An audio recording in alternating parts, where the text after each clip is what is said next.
Here's the chapter 5 imagination of the book Think and Grow Rich by Napoleon Hill. I am not going to show you the cover, and we start chapter 5 imagination, the workshop of the mind.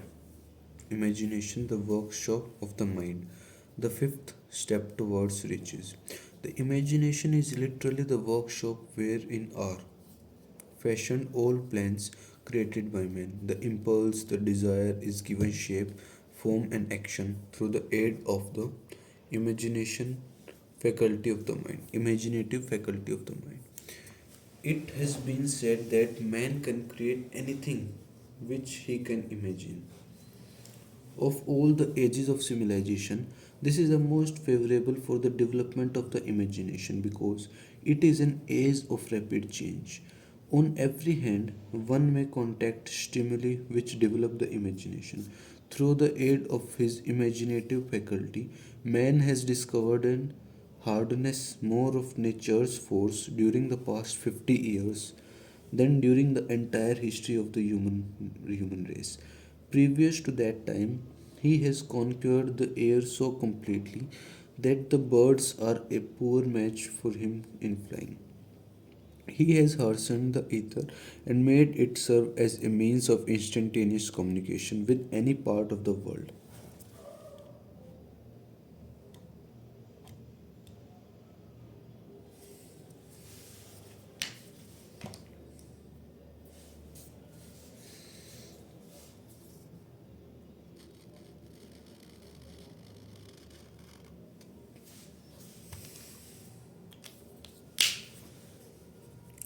He has analyzed and weighed,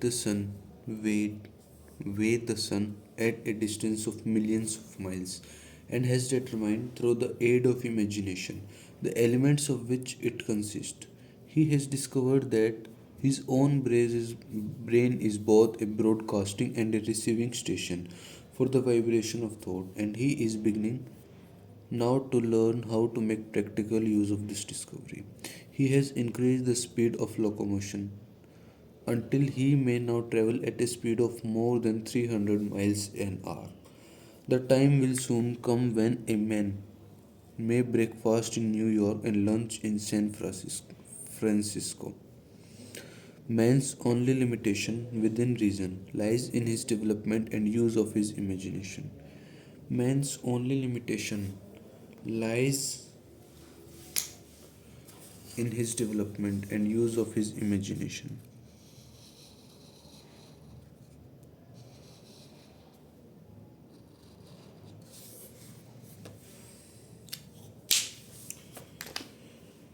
He has not yet reached the apex of development in the use of his imaginative faculty. He has merely discovered that he has an imagination and has commenced to use it in a very elementary way. Two forms of imagination, the imaginative faculty, function in two forms. One is known as synthetic imagination and the other as creative imagination. Synthetic imagination, through this faculty, one may arrange old concepts, ideas, or plans into new combinations. This faculty creates nothing. It merely works with the material of experience, education, and observation with which it is fed. It is the faculty used most by the inventor, with the exception of who draws upon the creative imagination when he cannot solve his problem through synthetic imagination. Creative imagination through the faculty of creative imagination. The finite mind of man has direct communication with infinite intelligence. It is the faculty through which hunches and inspirations are received. It is by this faculty that all basic or new ideas are handed over to man. It is through this faculty that through vibrations from the mind of others are received. It is through this faculty that one individual may tune in communicate with the subconscious minds of other men. The creative imagination works automatically in the manner described in subsequent pages. This faculty functions only when the subconscious mind is vibrating at an exceeding rapid rate, as for example, when the conscious mind is stimulated through the emotion of a strong desire. The creative faculty becomes more alert, more receptive to vibration from the sources mentioned, in proportion to its development through use. This statement is significant. Ponder over it before passing on.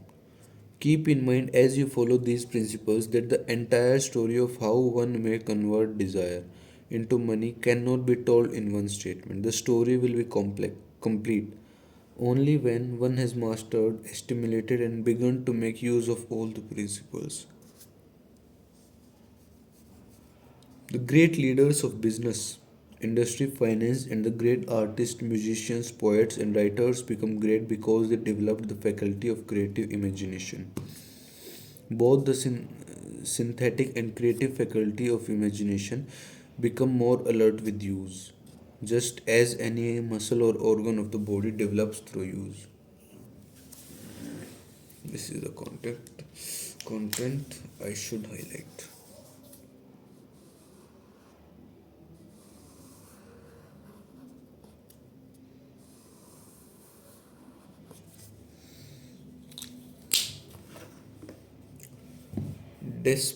Desire is only a thought, an impulse. It is nebulous and ephemeral. It is abstract, of no value, until it has been transformed into physical counterpart. While the synthetic imagination is the one which will be used most frequent. In the process of transforming the impulse of desire into money, you must keep in mind the fact that you may face circumstances and situations which demand use of the creative imagination as well. Your imaginative faculty may have become weak through inaction. It can be revived and made alert through use. This faculty does not die, though it may become quiescent through lack of use. Center your attention for the time being on the development of the synthetic imagination, because this is the faculty which you will use more often in the process of converting desire into money. Transformation of the intangible impulse or desire into the tangible reality of money calls for the use of a plan or plans. These plans must be formed with the aid of the imagination and mainly with the synthetic faculty. Read the entire book through, then come back to this chapter and begin at once to put your imagination to work on the building of a plan or plans for the transformation of your desire into money. Detailed instructions for the building of plans have been given in almost every chapter. Carry out the instructions best suited to your needs. Reduce your plan to writing if you have not already done so. The moment you complete this, you will have definitely given concrete from to the intangible desire. Read the preceding sentence once more, read it aloud very slowly, and as you do so, remember that the moment you reduce the statement of your desire and a plan for its realization to writing, you have actually taken the first of a series of steps which will enable you to convert the thought into its physical counterpart. The earth on which you live, you yourself, and every other material thing are the result of evolutionary change, through which microscopic bits of matter have been organized and arranged in an orderly fashion. Moreover, and this statement is of stupendous importance, this earth, every one of the billions of individual cells of your body, and every atom of matter began as an intangible form of energy. Desire is thought impulse. Thought impulses are forms of energy. When you begin with the thought impulse, desire to accumulate money, you are drafting into your service the same stuff that nature used in creating this earth and every material form in the universe, including the body and the brain in which the thought impulses function.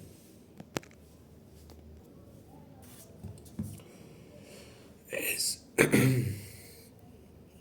as far as science has been able to determine, the entire universe consists of but two elements, matter and energy. Through the combination of energy and matter has been created everything perceptible to man, from the largest star which floats in the heaven which floats in the heavens, down to and including man himself. You are now engaged in the task of trying to profit by nature's method. You are sincerely and earnestly, by we hope, trying to adapt yourself to nature's laws by endeavoring to convert desire into its physical or monetary equivalent. You can do it, it has been done before. You can build a fortune through the aid of laws which are immutable, but first you must become familiar with these laws and learn to use them through repetition and by approaching the description of these principles from every conceivable angle. The author hopes to reveal to you the secret through which every great fortune has been accumulated. Strange and paradoxical as it may seem, the secret is not a secret. Nature herself, nature herself, hmm, nature herself advertises it in the earth on which we live, the stars, the planets suspended within our view, in the elements above and around us, in every blade of grass and every form of life within our vision. Nature advertises this secret in the terms of biology, in the conversion of a tiny cell so small that it may be lost on the point of a pin into the human being. Now, reading this line, the conversion of desire into its physical equivalent is certainly no more miraculous. Do not become discouraged if you do not fully comprehend all that has been stated. Unless you have long been a student of the mind, it is not to be expected that you will assimilate all that is in this chapter upon a first reading. But you will in time make good progress. But you will in time make good progress. The principles which follow will open the way for understanding of imagination. Assimilate that which you understand as you read this philosophy for the first time. Then, when you reread and study it, you will discover that something has happened to clarify it and give you a broader understanding of the world. Above all, do not stop nor hesitate in your study of these principles until you have read the book at least 3 times, for then you will not want to stop.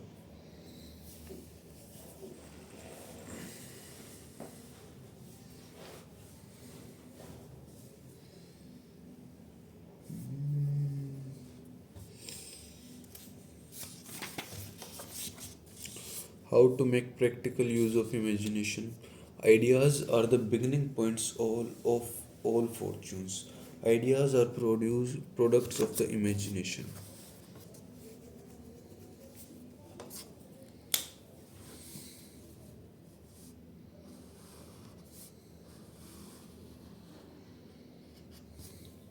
Let us examine a few well known ideas which have yielded use fortunes with the hope that these illustrations will convey definite information concerning the method by which imagination may be used in accumulating riches. The enhanced cattle. 50 years ago, an old country doctor drove to town, hitched his horse, quietly slipped into a drug store by the back door, and began dickering with the young drug clerk. His mission was destined to yield great wealth to many people. It was destined to bring to the South the most far flung benefits since the Civil War. For more than an hour behind the prescription counter, the old doctor and the clerk talked in low tones. Then the doctor left. He went out to the buggy and brought back a large old fashioned kettle, a big wooden pedal used for steering the contents of the kettle, and deposited them in the back of the store. The clerk inspected the kettle, reached into his inside pocket, took out a roll of bills and handed it over the doctor. The roll contained exactly $500, the clerk's entire saving. The doctor handed over a small slip of paper on which was written a secret formula. The words on that small slip were worth a king's ransom, but not to the doctor. Those magic words were needed to start the kettle to boiling, but neither the doctor nor the young clerk knew what fabulous fortunes were destined to flow from that kettle. The doctor was glad to sell the outfit for $500. Money would pay off his debts and give him freedom of mind. The clerk was taking a big chance of staking his entire life saving on the merest scrap of paper and an old kettle. He never dreamed his investment would start a kettle to overflowing with gold that would surpass the miraculous performance of Aladdin's lamp. What the clerk really purchased was an idea. The old kettle and the wooden pedal and the secret message on a slip of paper was incidental. The strange performance of that kettle began to take place after the new owner mixed with the secret instructions and ingredient of which the doctor knew nothing. Read this story carefully, give your imagination a test.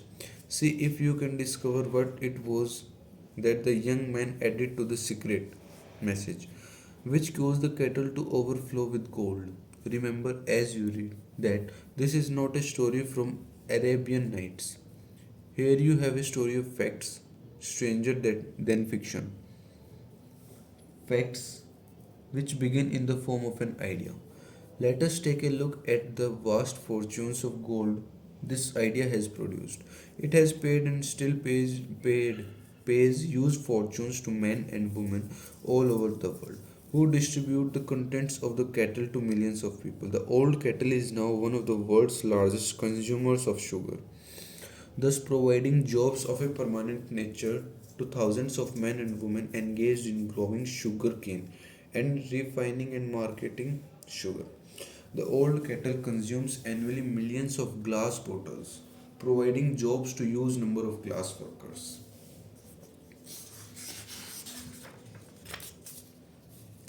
The old kettle gives employment to wait okay. The old kettle gives employment to an army of clerks, stenographers, copywriters, and advertising experts throughout the nation. It has brought fame and fortune to scores of artists who have created magnificent pictures describing the product. The old kettle has converted a small southern city into the business capital of the south, where it now benefits directly or indirectly every business and practically every resident of the city. The influence of this idea now benefits every civilized country in the world, pouring out a continuous stream of gold to all who touch it. Gold from the cattle build and maintains one of the most prominent colleges of the South, where thousands of young people receive the training essential for success. The old cattle has done other marvelous things all through the World Depression, when factories, banks, and business houses were folding up and quitting by the thousands, the owner of this enchanted kettle went marching on, giving continuous employment to an army of men and women all over the world, and paying out extra portions of gold to those who long ago had faith in the idea. If the product of that old brass kettle could walk, it would tell thrilling tales of romance in every language.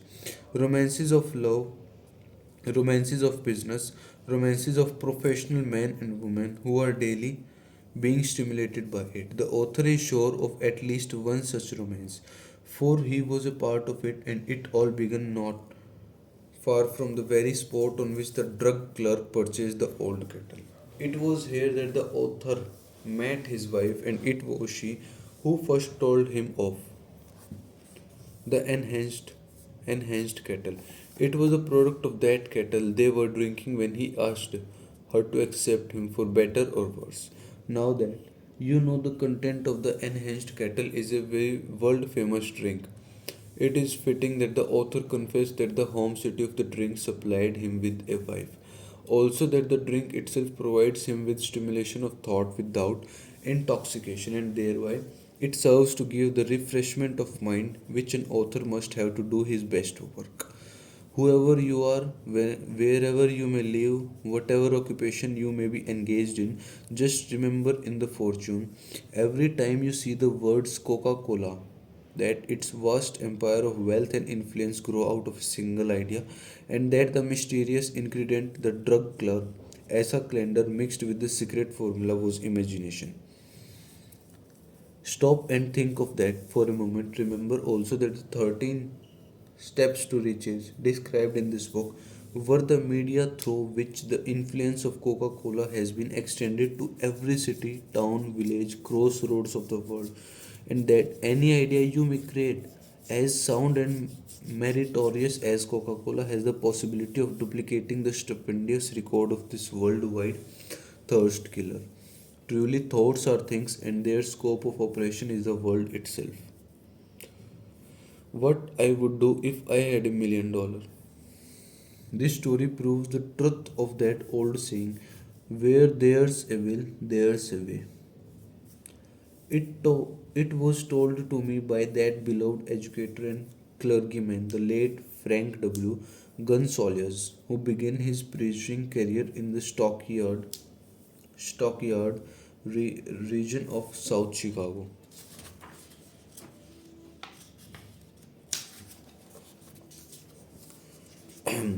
While Dr. Gonzalez was going through college, he observed many defects in our educational system, defects which he believed he could correct if he were the head of a college. His deepest desire was to become the directing head of an educational institute in which young men and women would be taught to learn by doing. He made up his mind to organize a new college in which he could carry out his ideas without being handicapped by orthodox method of education. He needed $1 million to put the project across. Where was he to lay his hands on so large a sum of money? On so large a sum of money. That was a question that absorbed most of his ambitious young preacher thought. But he couldn't seem to make any progress. Every night he took that thought to bed with him. He got up it in the morning. He took it with him everywhere he went. He turned it out over and over in his mind until it became a consuming obsession with him. $1 million is a lot of money. He recognized the fact.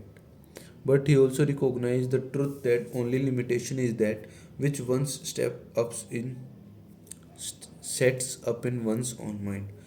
The truth that the only limitation is that which one sets up in one's one mind.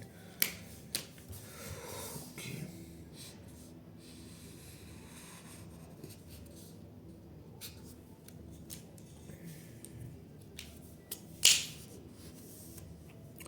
Being a philosopher as well as a preacher, Dr. Guns surely recognized, as do all who succeed in life, that definiteness of purpose is the starting point from which one must begin. He recognized too that definiteness of purpose takes on animation, life, and power when backed by a burning desire to translate that purpose into its material equivalent. He knew all these great truths, yet he did not know where or how to lay his hands on $1 million. The natural procedure would have been to give up and quit by saying, aha, well, my idea is a good one, but I cannot do anything with it because I never can produce the necessary $1 million. That is exactly what the majority of men would have said. But it is not what Dr. Gonsalves said. What he said and what he did are so important that I now introduce him and let him speak for himself. One Saturday afternoon, I sat in my room thinking of ways and means of raising the money to carry out my plans. For nearly 2 years, I had been thinking, but I had done nothing but think. The time had come for action. The time had come for action. I made up my mind, and then there, that I would get the necessary $1 million within a week. Oh, within a week. How? I was not concerned about that. The main thing of importance was the decision to get the money within a specified time.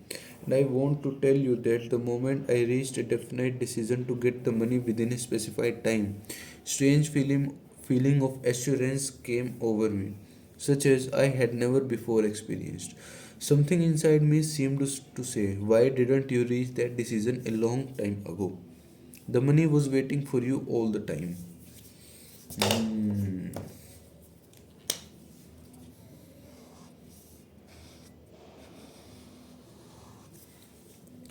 Things began to happen in a hurry. I called the newspapers and announced I would preach a sermon the following morning entitled "What I Would Do If I Had $1 Million." I went to work on the sermon immediately, but I must tell you frankly, the task was not difficult because I had been preparing that sermon for at least 2 years. The spirit back of it was a part of me. Long before midnight, I had finished writing the sermon. I went to bed and slept with a feeling of confidence, for I could see myself already in possession of the $1 million. Next morning, I arose early, went into the bathroom, read the sermon, then kneeled on my knees and asked that my sermon might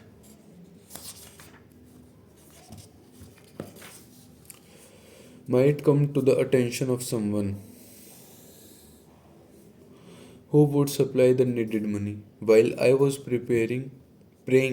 Sorry, while I was praying, I again had that feeling of assurance that the money would be forthcoming. In my excitement, I walked out without my sermon and did not discover the oversight until I was in my pulpit and already ready to begin delivering it. I was too late to go back for my notes, and what a blessing that I couldn't go back. Instead, my own subconscious mind yielded the material I needed. When I arose to begin my sermon, I closed my eyes and spoke with all my heart and soul of my dreams.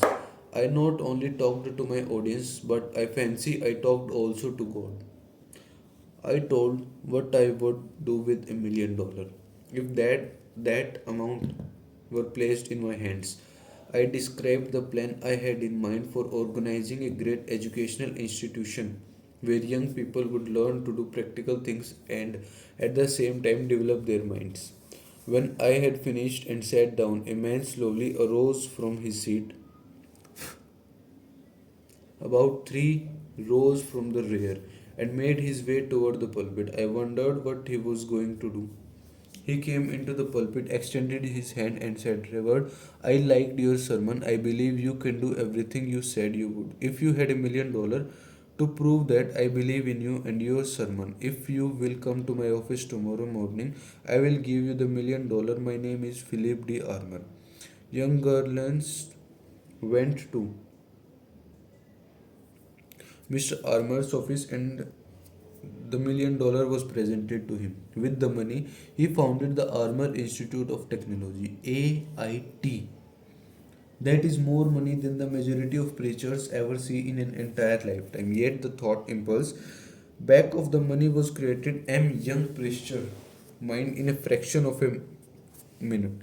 The necessary $1 million came as a result of an idea. Back of the idea was a desire which young Gansuela had been nursing in his mind for almost 2 years. Observe this important fact. He got the money within 36 hours after he reached a definite decision on his own mind to get it and decided upon a definite plan for getting it. Wait.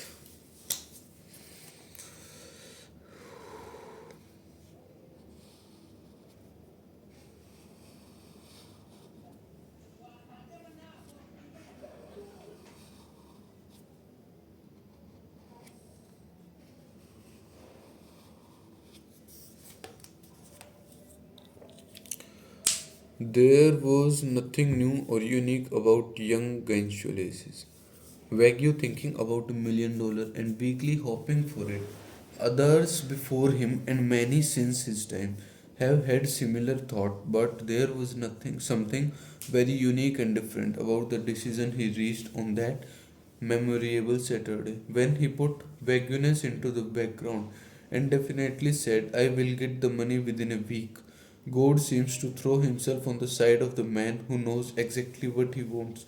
If he is determined to get just that, Moreover, the principle through which Dr. Gainshuli got his $1 million is still alive. It is available to you. This universal law is as workable today as it was when the young preacher made use of it so successfully. That book describes step by step the 13 elements of this great law and suggests how they may be put to use. Observe that Asa Candler and Dr. Frank Genshuли had one characteristic in common. Both knew the astonishing truth that ideas can be transmuted into cash through the power of definite purpose plus definite plans.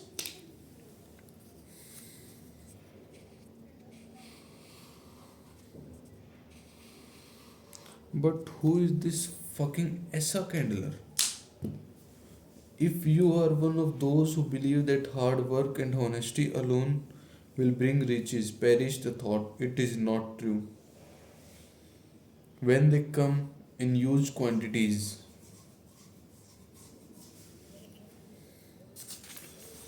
are never the result of hard work.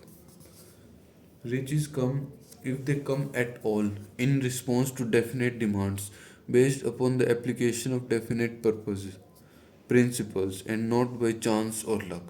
Generally speaking, an idea is an impulse of thought that impels action by an appeal to the imagination. All master salesmen know that ideas can be sold where merchandise cannot. Ordinary salesmen do not know this. This is why they are ordinary. This is why they are ordinary. A publisher of books which sells for a nickel made a discovery that should be worth much to publishers generally. He learned that many people buy titles and not contents of books.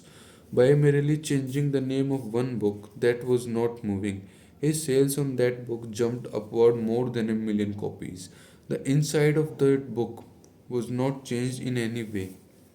He merely ripped off the cover bearing the title that did not sell, put on a new cover with a title that box office value. That, as simple as it may seem, was an idea. It was imagination.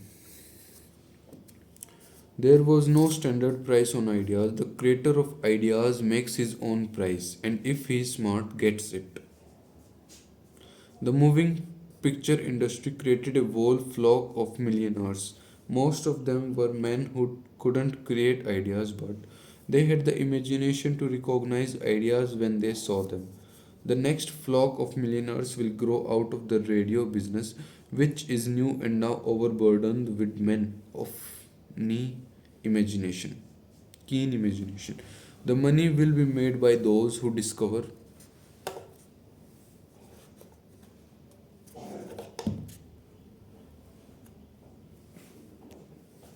or create new and more meritorious radio programs and have the imagination to recognize merit and to give the radio listeners a chance to profit by it. The sponsor, that unfortunate victim who now pays the cost of all radio entertainment, soon will become idea conscious and demand something for his money. The man who beats the sponsor to the draw and supplies programs that render useful service is the man who will become rich in his new industry. In this new industry, crooners and last chatters, artists who now pollute the air with wisecracks and silly giggles, will go the way of all light timbers, and their places will be taken by real artists who interpret carefully planned programs which have been designed to service the minds of men as well as provide entertainment. Here is a wide open field of opportunity screaming its protest at the way it is being butchered, because of lack of imagination, and begging for rescue at any price. Above all, the thing that radio needs is new ideas. If this new field of opportunity intrigues you, perhaps you might profit by the suggestion that the successful radio programs of the future will give more attention to creating buyers, audience, and less attention to listeners. Audiences, stated more plainly, the builder of radio programs who succeed in the future must find practical ways to convert listeners into buyers. Moreover, the successful producer of radio programs in the future must key his feature to that so that he can definitely show its effect upon the audience. Sponsors are becoming in a bit weary of buying glib selling talks based upon statements grabbed out of thin air.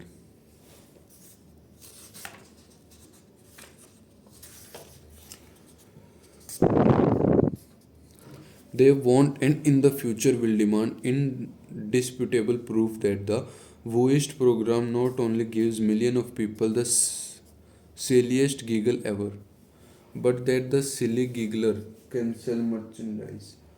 Merchandise. Oh. Another thing that might as well be understood by those who contemplate entering this new field of opportunity, radio advertising is going to be handled by an entirely new group of advertising experts, separate and distinct from the old time newspaper and magazine advertising agency men. The old timers in the advertising game cannot read the modern radio scripts because they have been schooled to see ideas. The new radio technique demand men who can interpret ideas from a written manuscript in terms of sound. It costs the author a year of hard labor and many thousands of dollars to learn this. Radio right now is about where the moving pictures were when Mary Pickford and her culls first appeared on the screen. There is plenty of room in radio for those who can produce or recognize ideas. If the foregoing comment on the opportunities of radio has not started your idea factory to work, you had better forget it. Your opportunity is in the same other field. If the comment intrigued you in the slightest degree, then go further into it and you may find the one idea you need to round out your career. Never let it discourage you if you have no experience in radio. Andrew Carnegie knew very little about making steel. I have Carnegie's own word for this, but he made practical use of two of the principles described in this book and made the steel business yield him a fortune. The story of practically every great fortune starts with the day when a creator of ideas and a seller of ideas got together and worked in harmony. Carnegie surrounded himself with men who could do all that he could not. Carnegie surrounded himself with men who could do all that he could not do. Men who created ideas and men who put ideas into operation and made himself and others fabulously rich.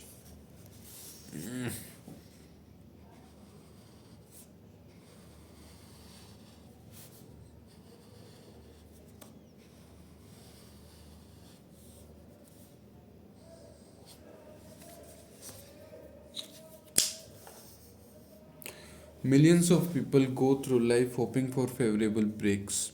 Perhaps a favorable break can get one an opportunity. But the safest plan is not a but the safest plan is not to depend upon luck. It was a favorable break that gave me the biggest opportunity of my life. But 25 years of determined effort had to be devoted to that opportunity before it become an asset. The break consisted of my good fortunes in meeting and gaining the cooperation of Andrew Carnegie. On that occasion, Carnegie planted in my mind the idea of organizing the principles of achievements into a philosophy of success. Thousands of people have profited by the discoveries made in the 25 years of research, and several fortunes have been accumulated through the applications of the philosophy. The beginning was simple, it was an idea which anyone might have developed. Favorable become break come through Carnegie, but what about the determination, definiteness of purpose, and the desire to attain the goal and persistent effort of 25 years? It was no ordinary desire that survived disappointment, discouragement, temporary defeat, criticism, and the constant reminding of waste of time. It was a burning desire and obsession. When the idea was first planted in my mind by Mr. Carnegie, it was coaxed, nursed, and enticed to remain alive. Gradually, Gradually, the idea became a giant under its own power and it coaxed, nursed, and drove me. Ideas are like that. First, you give life and action and guidance to ideas, then they take on power to their own and sweep aside all opposition. Ideas are intangible forces, but they have more power than the physical brains that give birth to them. They have the power to live on after the brain had that creates them has returned to the dust. For example, take the power of Christianity that began with a simple idea born in the brain of Christ. Its chief tenet was do unto others as you would have others to do unto you. What does it mean? Christ has gone back to the source of whence he came, but his idea goes marching on. Someday it may grow up and come into its own, then it will have fulfilled Christ's deepest desire. The idea has been developing only 2000 years. Give it time. Success requires no explanation. Failure permits no alibis. Let me do it with pink one. Here's the color change. Success requires no explanation. Failures permits no alibis. Alibis? What does it mean? Whatever it means, but our chapter has been completed and we will do chapter 6 in our next video. Thank you guys. Love you all.